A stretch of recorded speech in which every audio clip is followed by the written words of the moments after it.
karena tanpa ilmu sesuai dengan perasaan kita justru mendatangkan. Oleh karena itu di saat kita mengajak kepada kebaikan harus berdasarkan ada 3 hal yang perlu kita perhatikan. Dipersembahkan oleh, disponsori oleh. Semoga Anda dan keluarga bahagia serta sehat selalu. Wa bi'adlihi dallun la yus'alu amma yaf'alu wa hum yus'alun. Ahmaduhu subhanahu wa ta'ala hamda 'abdin nazzaha rabbahu amma yaqulu adh-dhalimun. Wa ashhadu an la ilaha illallah wa ashhadu anna Muhammadan 'abduhu wa habibuhu wa khaliluhu shadiqul ma'mun. Allahumma salli ala habibina wa nabiyyina Muhammadin wa ala alihi wa sahbihi alladhina hum bihadi mustamsikun wa sallim tasliman katsira. Amma ba'du fa ya ayuhan nasu usikum wa nafsi bi taqwallah faqad fazal muttaqun. Faqala Allah azza wa jalla fil Qur'anil azim ba'da a'udzu billahi minasyaitonir rajim. Ya ayuhan nasu taqu rabbakumul ladzi khalaqakum min nafsin wahidah wa khalaqa minha zawjaha wa batha minhuma rijalan katsiran wa nisaa'a. Wattaqullaha allati tasaaluna bihi wal arham. Innallaha kana 'alaikum raqiba. Ya ayyuhalladzina amanu taqullaha haqqa tuqatih wa la tamutunna illa wa antum muslimun. Hadirin kaum muslimin jamaah Jumat yang dimuliakan oleh Allah Subhanahu wa taala. Alhamdulillah kita patut bersyukur setinggi-tingginya kepada Allah Subhanahu wa taala oleh karena hingga di saat ini kita semua masih diberikan nikmat kesehatan. Demikian juga nikmat kesempatan. Namun tentu saja yang lebih patut lagi kita syukuri dan seharusnya kita senantiasa menjaganya dan memperjuangkannya adalah nikmat iman.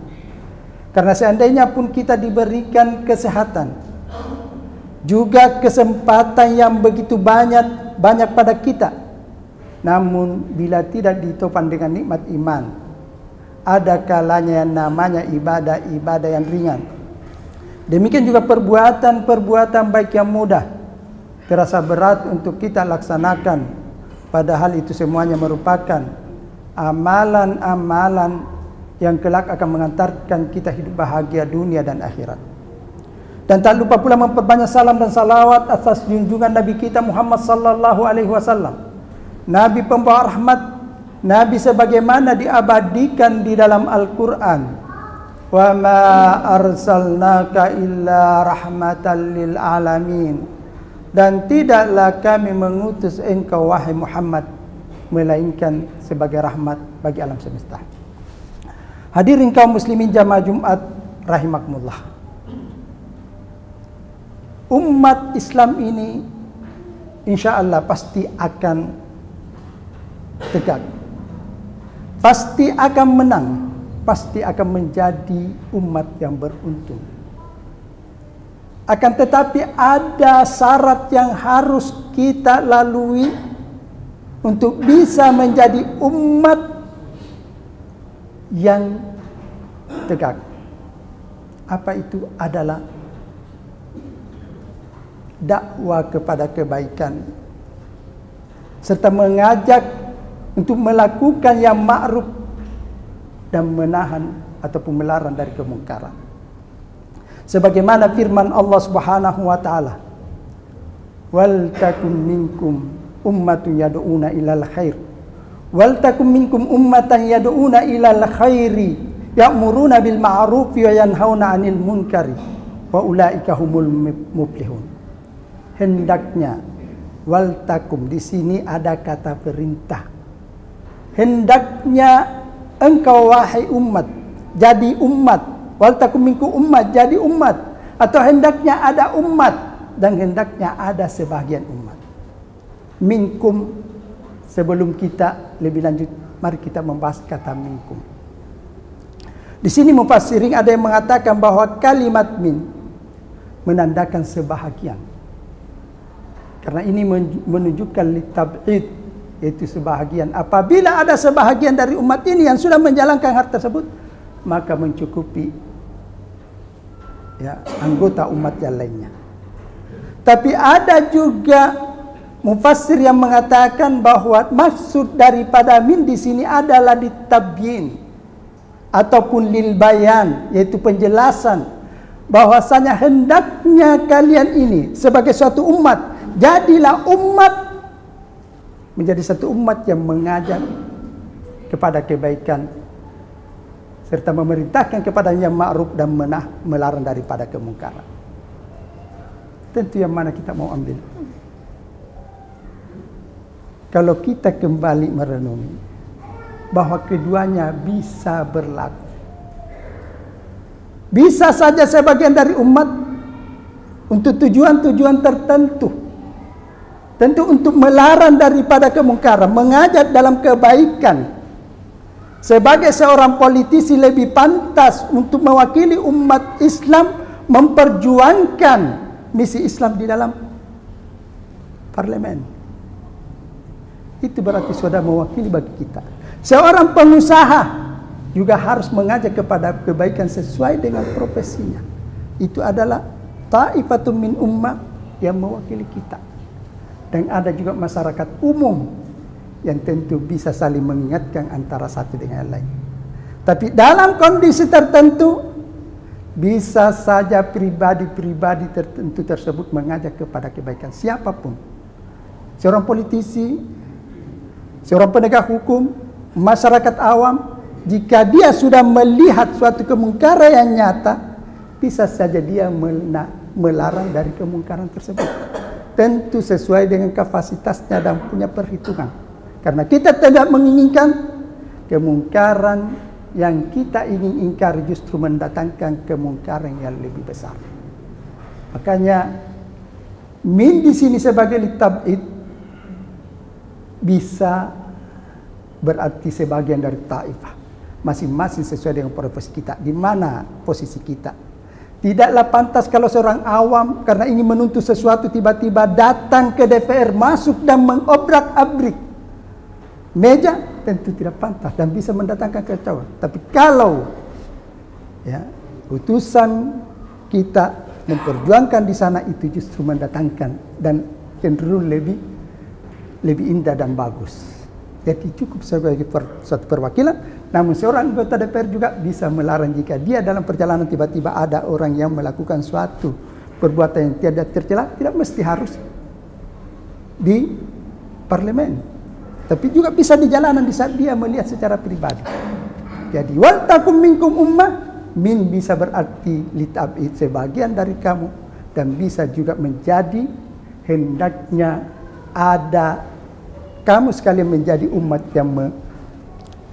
yang melarang dari, yang mengajak kepada kebaikan dan memerintahkan untuk yang ma'ruf dan melarang daripada kemungkaran. Sebagai suatu contoh tentang kalimat min di sini. Kalau seandainya ada seseorang yang berkawan 11 orang dan masing-masing dia punya bakat dalam bermain bola, bisa saja saya katakan wal takum minkum farikan li kuratil qadam. Jadi di sini berarti lil bayan, bahwa hendaknya kamu semua ini jadi satu. Ya, jadi suatu grup sepak bola. Karena tidak mungkin dengan 11 orang ini hanya sebagian, tidak akan menjadi grup sepak bola. Jadi di sini lil bayan. Tapi ketika saya katakan dengan 11 orang tersebut, karena bakatnya di bola basket, saya katakan wal takum minkum tarikan di kuratil salah.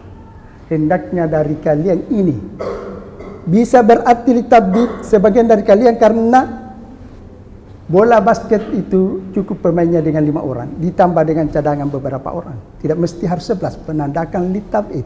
Tapi juga bisa berarti litab'id ketika 11 orang ini menjadi suatu grup inti dan grup cadangan. Oleh karena itu, tidak perlu kita persoalkan tentang hal ini. Yang jelas bahwa ajakan kepada kebaikan dan memerintahkan kepada yang ma'ruf serta menahan daripada kemungkaran adalah kewajiban kita di saat kita menyaksikan dan kita mampu untuk melakukan itu semua. Kata ulama bahwasanya Wal takum minkum yad'una ilal khair, mengajak kepada kebaikan. Kebaikan di sini umum, termasuk kebaikan dunia dan kebaikan akhirat. Oleh karena itu mengajak kepada kebaikan sebagai umat yang selalu menjadi pelopor.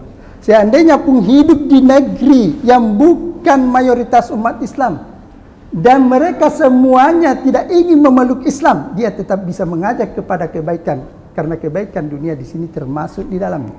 Termasuk di dalamnya yang baik untuk adat istiadat yang tidak bertentangan dengan hal-hal yang lain. Termasuk di dalamnya untuk bisa menjadi seorang pengusaha yang baik.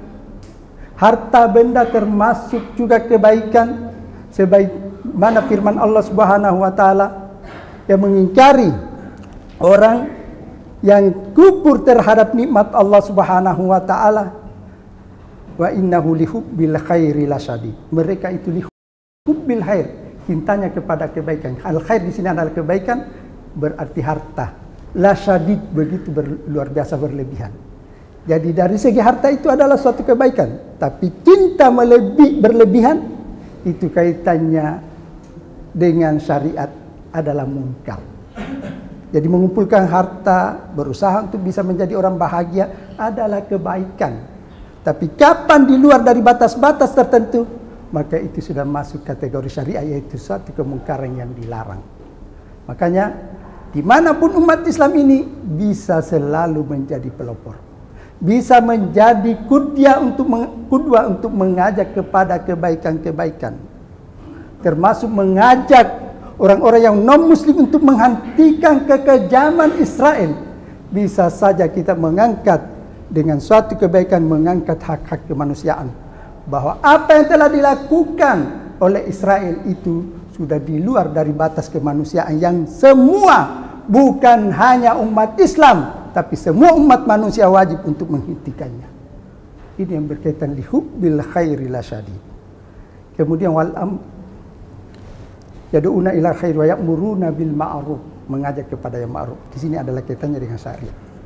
Yang ma'ruf yang berkaitan dengan apa yang dianggap baik oleh syariat, bukan berdasarkan perasaan kita.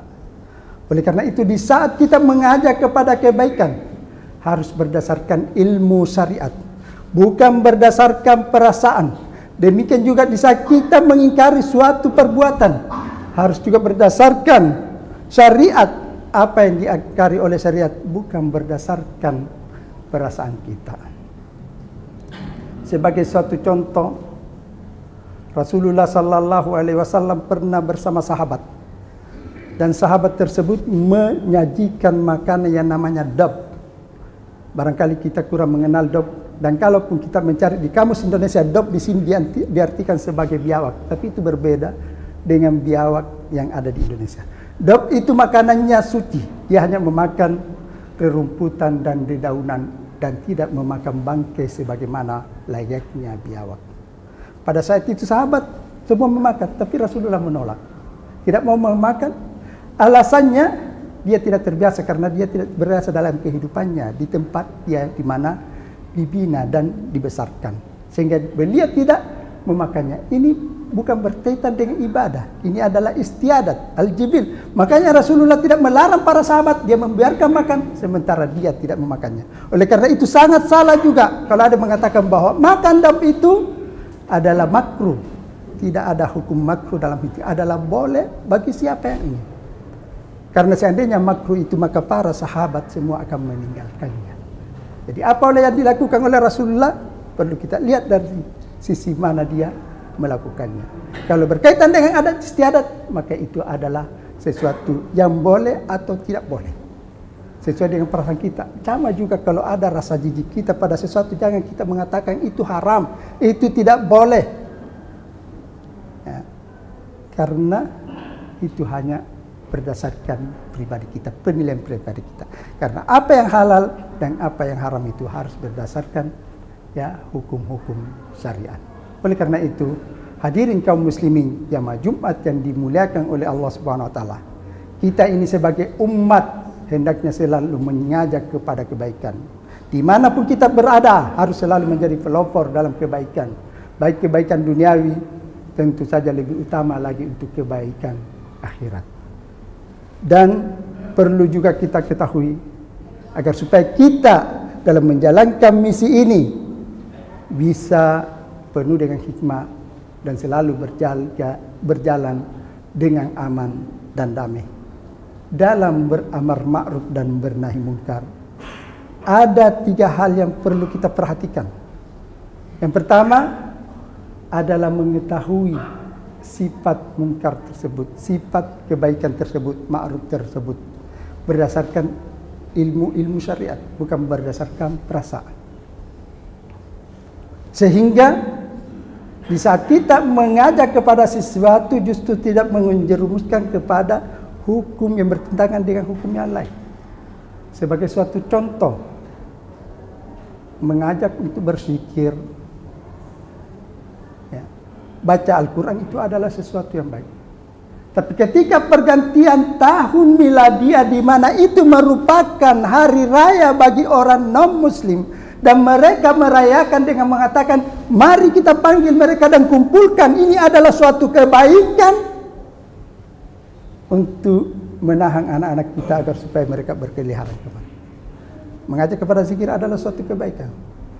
Tapi syariat melarang kita untuk merayakan yang merupakan hari raya orang lain.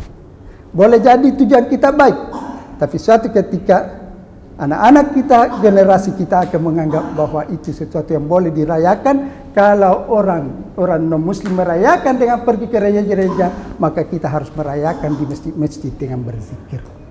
Jadi ini adalah suatu kebaikan, tapi karena tanpa ilmu sesuai dengan perasaan kita, justru mendatangkan kemungkaran yang lebih besar, yang bisa saja syariat ini justru dipahami dengan salah. Demikian juga kemungkaran harus ada ilmu. Kemudian cara yang kedua yang perlu kita ketahui, bahwasanya dalam melarang suatu kemungkaran, kita bukan hanya menyaksikan saja, mendengar dari berita, tapi harus kita pastikan bahwa itu kemungkaran benar-benar telah terjadi pada seseorang, sehingga kita harus melarangnya.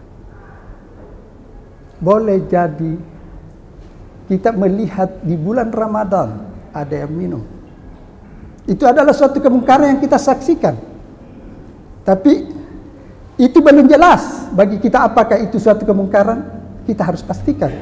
Jadi yang pertama kita lakukan, jangan kita mengatakan, wahai fulan, haram kamu telah melakukan perbuatan yang salah di bulan Ramadan. Tapi harus kita dekati, mengapa Anda tidak berpuasa di bulan Ramadan? Setelah mereka menjawab, baru kita memutuskan. Kalau dia melakukan itu tanpa suatu uzur, maka itu adalah suatu yang perlu kita peringatkan, perlu kita dakwai, perlu kita ajak. Tapi apabila dia melakukan itu karena suatu penyakit, misalnya penyakit ginjal yang mengharuskan dia setiap saat harus minum, jika tidak melakukan itu bisa mendatangkan suatu kemudaratan bagi kesehatannya yang lebih besar.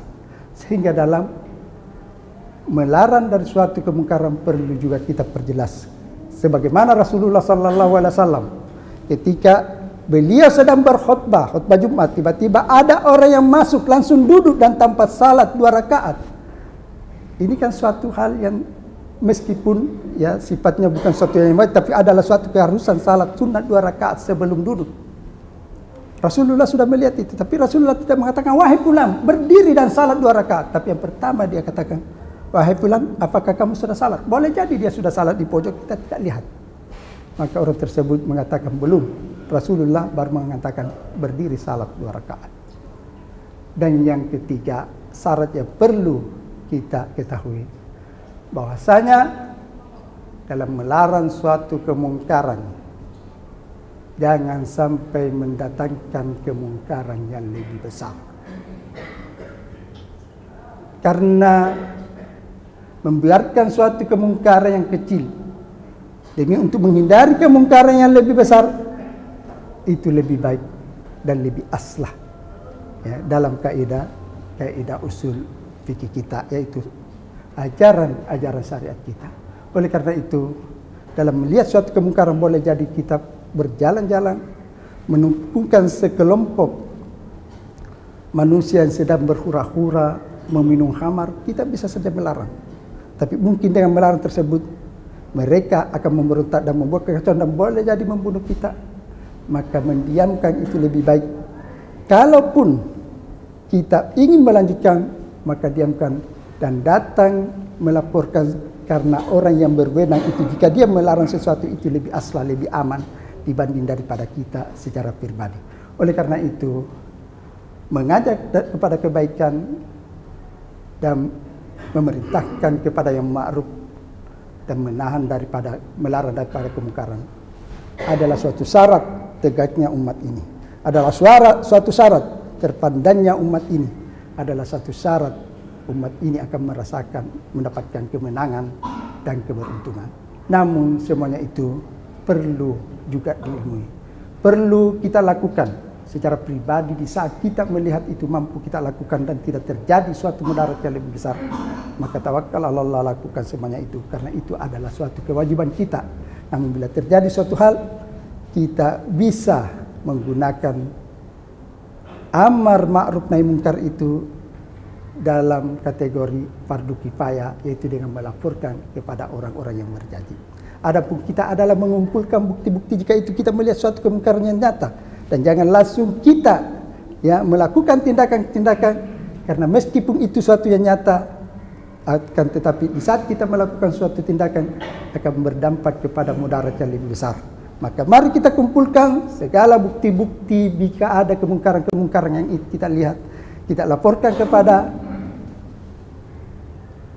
kelompok-kelompok yang memang sudah dinyatakan dan sudah menjadi kelompok atau taifah yang mewakili kita. Semoga dengan menjalankan amar ma'ruf nahi munkar ini yang didasari oleh ilmu pengetahuan dan didasari oleh adat istiadat yang tidak bertentangan dengan syariat kita, insya Allah umat ini akan bangkit dan hidup dalam kedamaian. Barakallahu li wa lakum fil Qur'anil azim wa nafa'ani wa iyyakum bima fihi minal ayati wa dzikril hakim wa taqabbalallahu minna wa minkum tilawatahu innahu huwat tawwabur rahim.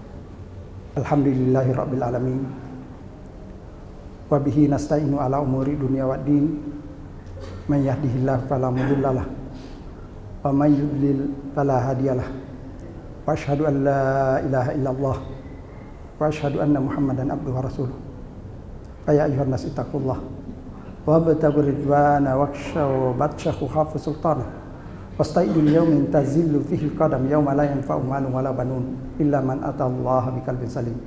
Wa anibu ila rabbikum wa aslimu lahu min qabli ayyatiyakumul adzabu thumma la tunsarun wa alamu anna allaha qad amarakum bi amrin bada'a fihi bi nafsihi wa thanna bi malaikatihi wa ayyaha bil mu'minina min ibadihi faqala Allahu azza wa jalla inna allaha wa malaikatahu yusalluna 'alan nabi ya ayyuhalladzina amanu sallu 'alaihi wa sallimu taslima. Allahumma salli ala Muhammad wa ala ali Muhammad kama shallaita ala Ibrahim wa ala ali Ibrahim innaka Hamidum Majid. Allahumma barik ala Muhammad wa ala ali Muhammad kama barakta ala Ibrahim wa ala ali Ibrahim innaka Hamidum Majid. Allahumma ighfir lil muslimina wal muslimat wal mu'minina wal mu'minat al ahya'i minhum wal amwat innaka sami'un qaribun mujibud da'wat wa qadiyal hajat. Allahumma aslih lana dinana alladhi wa ismat umurina waslih lana dunyana allati fiha ma'ashuna waslih lana akhiratana allati fiha ma'aduna waj'alil hayata ziyadatan lana fi kulli khair waj'alil mauta rahatan lana min kulli syarr. Rabbana la tuzigh qulubana ba'da idh hadaytana wa hab lana min ladunka rahmatan innaka antal wahhab. Rabbana atina fid dunya hasanah wa fil akhirati hasanah wa qina adzabannar. Wa sallallahu ala habibina wa nabiyyina Muhammadin wa ala alihi wa sahbihi ajma'in. Subhana rabbika rabbil izzati amma yasifun wa salamun alal mursalin walhamdulillahi rabbil alamin wa aqimis shalah.